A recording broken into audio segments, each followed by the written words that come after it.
A classmate named Catherine, who had always looked down on me for some reason, once said, "Oh, he looks as dumb as you. I guess kids who drop out of middle school are also stupid." She was a Harvard graduate and good-looking but had a terrible personality. After looking at my son Ryan's face, she made this hurtful comment. I could tolerate being mocked myself, but it pained me when she insulted my son. Despite my usual patience, I raised my voice and said, "His education level doesn't matter. Just because you went to Harvard doesn't give you the right to speak to my son like that." Ryan then spoke in a cold voice, "Dad, this woman, it's Mrs. Smith, right? Should we fire her?" Although Ryan looked like an ordinary 10-year-old, he was far from ordinary. Catherine would soon realize this. My name is John, and back in the 8th grade, I was a very average student. I was part of the soccer team, sometimes on the bench and sometimes playing. Unlike the noticeable guys, I didn't have a girlfriend. I was just an utterly average 8th grader. I had one strength and one weakness. My strength was math. For some reason, math just clicked for me. I could solve problems without much struggle, even the advanced ones. I was the only one in my grade who could solve some tough problems, and I had held the top rank in math since admission. I especially loved binary numbers. It felt like a fun game to count in a system other than base 10. My weakness, or rather the person I couldn't stand, was a beautiful classmate named Catherine Smith. We used to play together in early elementary school and even visited each other's houses. But around our school trip in elementary school, she suddenly became distant and only spoke ill of me. "John, don't slack off during cleaning. Come on, take out the trash," she'd say, tossing the trash can at me. It wasn't just me slacking off, but Catherine would always target me. "John, don't just stand there. Put out the flame, you're so useless." During her science experiments, anyone could turn off the burner, but Catherine would always complain to me. She'd even say things like, "I can't touch that alcohol lamp now that John has touched it," as if I was something dirty. I wanted to retort, but Catherine was bold, beautiful, and one of the top-ranking girls in our class. I could never talk back and just took her remarks. I always thought that one day I'd prove her wrong, but the only thing I had over Catherine was math. However, she was decent at math and was top of the class in overall grades. Throughout middle school, Catherine kept targeting me, and as fate would have it, we ended up going to the same high school. So my high school life started with the same strength and weakness. Then during my sophomore year of high school, my life took a 180-degree turn. My father, who was the backbone of our family, passed away. He loved fishing in rivers, and one morning while going fishing, he drove the wrong way on a mountain road and plunged off a cliff, taking his car with him. He never came back. Our family, which had been living a modest and peaceful life, was shattered. I can never forget my mother's face when she received the call from the local police. I'll never forget the pale face of my father when we rushed to the hospital. After my father passed away, my mother, who had always been a stay-at-home mom, decided to work as a temp. But she couldn't keep a job for long because the sudden loss of my father often made her ill. Just when I thought she'd been working for a while, she'd end up bedridden. She'd get better and start working again. Within about 3 months, my mom fell ill again. I couldn't bear to see her go through that anymore. I decided to give up on college and even drop out of high school to start working right away. I wanted to make sure my mom could go back to being a stay-at-home mom. I made up my mind the 3rd time she fell ill. When I decided to quit high school, Catherine, who always criticized me, confronted me. "What are you thinking? Are you out of your mind? Without a high school diploma, you won't stand a chance in society. You have just 1 more year of high school. Don't quit now. Only a fool would drop out." Despite her strong disapproval, there was no changing my mind. I handed in my resignation that week and left high school by the weekend. After quitting, I first took a part-time job at a local convenience store. Since my high school didn't allow part-time jobs, every day was a new experience for me. It was tiring, but I had committed to supporting our livelihood, and there was no turning back. As I got used to the convenience store job, I began to work part-time at a British pub in the evenings. My mother would cry when she saw the occasional burns I came home with, worried about my erratic lifestyle. Still, not everything about the job was tough. As I continued with my part-time jobs, a new chapter began in my life. There was a woman named Kate who worked as a server at the pub. Kate attended a renowned state university nearby, studying robotics. Kate and I started chatting a little more during the hours when there were fewer customers. It turns out robotics involves a lot of math, and I found the college lectures Kate shared with me really interesting. Gradually, I became interested in robotics. Whenever I wasn't scheduled at the convenience store during the weekday, I'd go to the university with Kate and secretly attend lectures. The classes were challenging with many unfamiliar theories, but I'd borrow Kate's student ID to study in the library afterward. Sometimes I wondered if I'd be attending that university if it weren't for my father's accident, but I found fulfillment in my busy workdays. Above all, experiencing my first love was wonderful. Kate, being 3 years older, seemed very mature. Every conversation with her was stimulating, yet when we'd stroll by the riverbank, her expressions were childlike and adorable. I wanted to protect Kate's smile forever. As expected, Kate went on to graduate school as one of the top students. Many research labs wanted her, and she chose one led by a professor known for tackling challenging subjects. Since Kate's research often extended into the late hours, she quit her part-time job at the British pub, so we no longer ran into each other at work. But every evening, once I was done with my job, I'd visit Kate's apartment, cherishing the few moments we could spend together. Kate's apartment looked like that of a typical science student. Aside from essential furniture and household items, there were piles of specialized books everywhere. By this time, I couldn't comprehend the complexity of the books Kate was reading, but she'd occasionally simplify her research for me. "You know, John, after working a few years, you can always choose to go to college," she said. I thought I had given up on the idea of going to college, but it was Kate who showed me that option. Turns out not everyone entering college is a fresh high school graduate around 18 or 19. Many adults do it too. Those who worked after high school and then felt the urge to study more also enroll. But Kate, I didn't even graduate from high school, I mentioned. Kate told me about the GED system. Apparently, even for someone like me who hasn't graduated from high school, if you pass the GED test, you're considered to have a high school level education and can then apply for college. Right now, I don't have the money for college tuition and I'm maxed out just supporting my mom and me, but a new dream was born in me, to save up money and go to college someday. My dates with Kate were mostly in her apartment or on the university campus, but they were always a lot of fun. The university's cafeteria was affordable and tasty, and considering the appetites of college students, they had plenty of large portion options, which was great. Kate loved the parfait from the cafeteria. Every time I bought her one and brought it to her table, she'd be so delighted. I'd often think that if I could earn more, I could treat her to parfaits at fancy cafes instead of the cafeteria. But the joy Kate found in those school cafeteria parfaits made me cherish her even more. Kate would always tell me, if you want to earn more, you can't just work more hours. There's a limit to how many hours a person can work. Instead, improve your skills. If you can earn more per hour, you make more even if you work the same hours. You should focus on learning. I had a tendency to pick up more shifts whenever I saw something Kate might want, but her words made me hold back and consistently work on improving my current skills. I learned to use software I couldn't before and even got a culinary license. Though it cost money to study and sometimes felt like a financial setback, once I got that culinary license, the manager at the pub I worked at praised me and raised my hourly wage. As a result, I was able to buy Kate the necklace she had been eyeing for Christmas. With my improved computer skills, I got a job as a computer class instructor through a friend's recommendation, leaving my convenience store job that I had since dropping out of high school. Teaching computer skills to folks in the community meant a significant bump in my monthly earnings. Around this time, my mom, feeling healthier, started working part-time, reducing the financial burden on our household. Little by little, I started saving money. With savings in hand, I began to think about marrying Kate, and when Kate graduated from grad school in the spring, we joyfully tied the knot.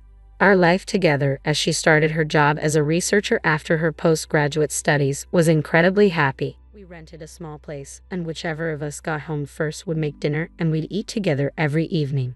Even the moments just lying together, I felt so happy being aware of Kate's presence beside me. I continued to juggle my jobs as a computer instructor and a part-timer in the pub's kitchen. One day, the manager approached me, saying he wanted me to run the kitchen for a newly opening pub. It seemed I was the only part-timer with a culinary license, so my hourly wage increased a bit. "John, let's save the extra money for when you go to college someday," Kate suggested. Even though I wanted to treat her to all her favorite foods, she said, "I'm quite content with my current life. You should definitely go to college. You love math so much." Kate wouldn't let me use the money for our date nights. I even proposed sending more money to my mom, but after hearing from Kate about college, she refused. That's how I began saving for college. Then one day Kate, blushing, told me something. I'm pregnant. We were truly at the peak of our happiness. Our son Ryan turned out to be an astonishing prodigy, much to our surprise. Kate and I were both good at math, so we expected him to like it to some extent, but he exceeded our expectations. In no time, he could count from 1 to 100 and started solving quadratic equations even before kindergarten. He quickly became fond of binary, my favorite, and could convert decimals to binary instantly. Kate continued her work part-time, and after finishing her research at the lab and picking up Ryan from daycare, she'd chat with him about math and ways he could understand it.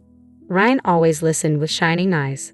By then, I had quit the pub job and had become a full-time instructor at the computer class. Ryan quickly learned to operate the computer I taught him, and he easily outgrew the programming materials for elementary school students. I wondered what kind of person he would grow up to be. One night, while stroking the sleeping Ryan's hair, Kate said this and suddenly began to cry. "Kate, what's wrong?" It was such a cheerful topic, so I was puzzled. Looking at her face with suspicion, Kate clung to me and began to cry. Then she revealed, I've been diagnosed with a brain tumor. I was stunned. Only 6 months left. I couldn't come to grips with Kate's confession and remained silent for a long time. I knew I needed to support Kate, but I couldn't help picturing my father's pale face. Now, even Kate, it reminded me of that atmosphere when my mother answered the phone that day. It was terrifying. "Please tell me it's a lie. Tell me you're just joking." I couldn't accept Kate's illness, and for a while, life continued as usual. Kate went for treatments, but she never talked about her illness since then. I thought maybe we could just pretend it never happened. But one day, a call came from the lab. Kate had collapsed. Lying in the hospital bed, Kate had regained consciousness but was hooked up to several lines, breathing through an oxygen mask. I wanted to look away, but the situation had escalated to a point where I couldn't. "Please look after Ryan," she said. By the time I finally accepted the reality of her words, Kate's condition had deteriorated to a level beyond treatment.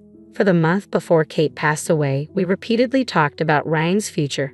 Kate apologized to me and Ryan again and again. She had nothing to apologize for. The hardest part was for Kate, having to leave Ryan. Kate often said, "Ryan has an incredible talent," and I felt the same way. I promised her that I would do everything I could to help Ryan harness his exceptional gifts. Kate often took Ryan to the lab, where everyone adored him. She asked me to keep taking him there even after she was gone. With the help of everyone in the lab, I promised to provide the best education possible. At dawn, 6-year-old Ryan held back tears and said, "Mom, Dad, and I will do our best." Don't worry, Kate was called to heaven at the young age of 33.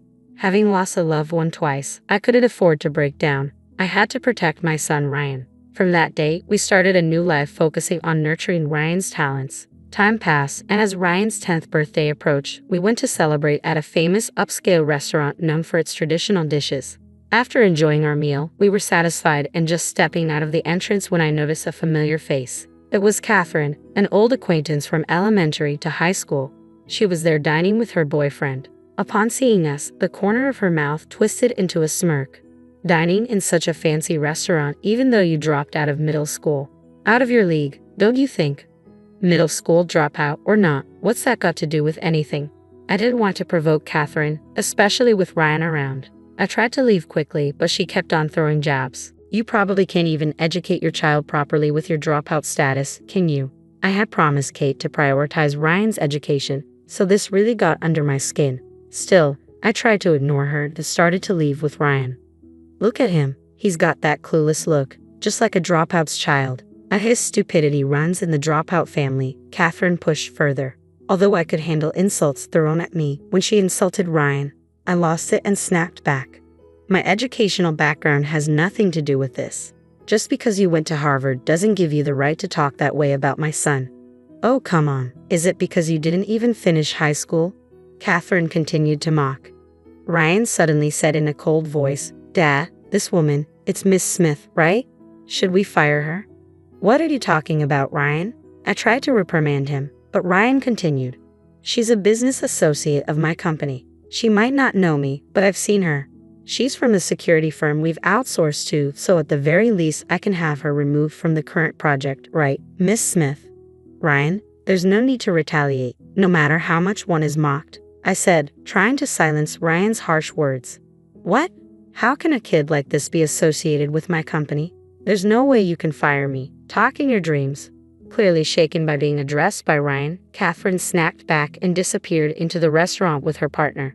Ryan, you shouldn't talk about firing someone like that, I advised him, but Ryan still looked discontent. Ryan can be a bit sharp at times. Well, being acknowledged as a member in Kate's lab researching robotics as an elementary schooler and even doing system development, I can see why he might have become a bit assertive and outspoken. But kindness and relationships are the foundation for all.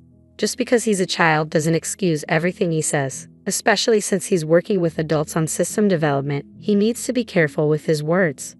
Ryan developed a digital photo album app that became a massive hit. With the profits, we set up a company to develop the next app. On paper, I was listed as the CEO, but in reality, Ryan was the one pulling most of the strings. The security aspect of that album app was outsourced, and Catherine worked for the outsourced company. When I reprimanded him for speaking rudely to an outsourcer, Ryan pouted for a while, but when I said, "Mom will cry," he calmed down and muttered, "Sorry." A few days after the incident at the upscale restaurant, a data breach occurred at Catherine's company. Fortunately, the information leaked wasn't directly related to Ryan's app, but we found ourselves dragged into the whole mess. You did it, didn't you? Holding a grudge about that incident before, Catherine accused Ryan of being the culprit. Ryan was, of course, outraged. Feeling indignant, he was determined to find the real perpetrator. Fortunately, the method of the leak wasn't too complicated. It seemed like he'd just have to decrypt some codes and trace back a few IP addresses. With the help of everyone in the lab, when they decrypted the code and tracked the address, it surprisingly led to the computer of Tom, the boyfriend who had accompanied her to that upscale restaurant. When Catherine confronted him, Tom readily admitted that he had someone else do it for him. I was just jealous of how capable Catherine seemed able to do anything, Tom confessed. Catherine had a flashback at those words, remembering a time in the past when she felt inferior to her first love in math and acted mean out of frustration. Catherine had intended to confess her real feelings and apologize for her past behavior when they graduated high school, but he dropped out, and she never got the chance. Even though she was the one at fault, she harbored resentment and said hurtful things when they met again. Catherine came to my house to apologize and shared her story. I was utterly shocked to see the proud Catherine almost bowing her head to the ground in remorse. Her confession that she once had feelings for me was even more startling. It made me realize anew how emotions can become so tangled that they're hard to control. Ryan didn't say much, but he seemed to sense something in Catherine's sincere apology and her vow to help Tom get back on the right track. Kate, Ryan just turned 10 today. We're visiting your grave. Ryan's photo app is still selling really well. The new features are loved by the customers, and the add-ons are selling. I reported in front of Kate's grave. But I did something wrong, Ryan admitted on his own. Some people I work with spoke ill of me, and I retaliated spitefully. Even though I was the stronger one, I ended up bullying the weaker person. Had he truly realized his mistake? As a parent, I felt relieved to see Ryan reflecting on his actions. From now on, I'll be kinder to others. Even if someone speaks ill of me, I won't retaliate. So Mom, you can be at peace. Kate, Ryan has grown so much, both in heart and body. He's truly maturing. And I have something else I want to share. Kate, I've decided to go to college next year. I plan to study engineering and work seriously on system development alongside Ryan and the others. It would be really reassuring if you joined the development team, Ryan exclaimed with enthusiasm. I used to only be involved in company management, but honestly, I've always wanted to be part of the development, not just for bug checks, but to be deeply involved. I thought going to college would be the best way to achieve that. When I grow up, I'll go to college too. I want to attend the same one Mom did. You already visit college research labs, don't you, Ryan? But you should definitely go to college, maybe even grad school. Yeah, and in the future, I want to be a researcher like Mom. I'll leave the company to you, Dad, Ryan said with a mischievous grin. Kate, he's growing up so strong and capable. It seems like it'll be a long time before I come to see you, but by then, I'll have plenty of stories to share. So please wait for me there, I whispered to Kate in my heart. John, Ryan, I will always be watching over you. It felt like I heard Kate's voice carried by the wind. All right, Ryan, let's grab some ice cream from the campus cafeteria on our way home. Yay, Ryan cheered. We started walking hand in hand on our way home, the scent of spring beginning to mingle with the air.